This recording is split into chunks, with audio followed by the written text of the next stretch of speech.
पानी में जा गिरे और गुल्ली स्कूटर लेकर आगे चला गया। तभी झंडू अंकल ने गुल्ली और शॉन को आवाज लगाई और स्कूटर रोकने के लिए कहा। अच्छा हुआ अंकल की आवाज गुल्ली और शॉन ने सुन ली और स्कूटर रोक दिया। लेकिन शॉन को समझ में नहीं आ रहा कि अंकल तालाब में क्या कर रहे हैं, उन्हें तो स्कूटर में होना चाहिए था। तभी अंकल ने बताया कि वो फिसल कर गिर पड़े थे।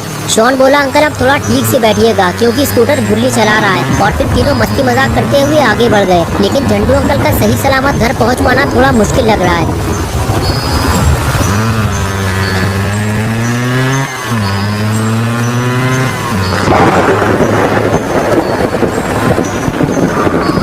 कुछ देर बाद गुल्ली और शॉन झंडू अंकल को लेकर जंगल पहुंच गए। क्योंकि अंकल के घर तक जाने का कोई पक्का रास्ता नहीं है, इसलिए गुल्ली को इसी कच्चे रास्ते से होते हुए अंकल के घर तक जाना होगा। थोड़ा और आगे जाने के बाद गुल्ली को ऐसा लगा कि जैसे स्कूटर के नीचे कोई चीज आ गई हो। गुल्ली ने फौरन स्कूटर रोका और नीचे उतर कर देखा कि स्कूटर उछल क्यों रहा है। तो उसे पता चला कि स्कूटर तो पंचर हो गया है। लेकिन जैसे ही ये बात झंडू अंकल और शॉन को पता चली तो दोनों को डर लगने लगा। अंकल ने कहा, गुल्ली हम तीनों जंगल के बीचों बीच फंस चुके हैं और अब तो मुझे इस बात का डर सताने लगा है कि कहीं हमारी मुलाकात उस सरकटे से ना हो जाए। तुम अपना स्कूटर यहीं पेड़ के नीचे खड़ा कर दो, फिर हम तीनों पैदल घर की तरफ चलते हैं। बस थोड़ी ही दूर पे मेरा घर है।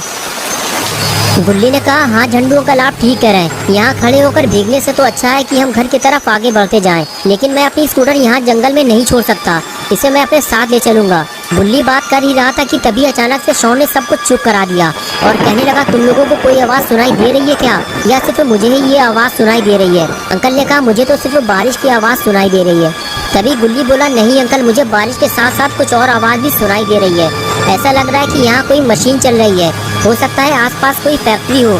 झंडू अंकल ने कहा, नहीं यहाँ आसपास कोई फैक्ट्री नहीं है गुल्ली, मुझे तो ये चेनसॉ मशीन की आवाज़ लग रही है। इसका मतलब ये है कि अब हम आगे नहीं जा सकते, वो सरकटा हमारे आसपास ही कहीं मौजूद है। अंकल गुल्ली से बात कर ही रहे थे कि तभी शॉन उठकर खड़ा हो गया और कहने लगा, गुल्ली मशीन चलने की आवाज़ इस तरफ से ही आ रही है।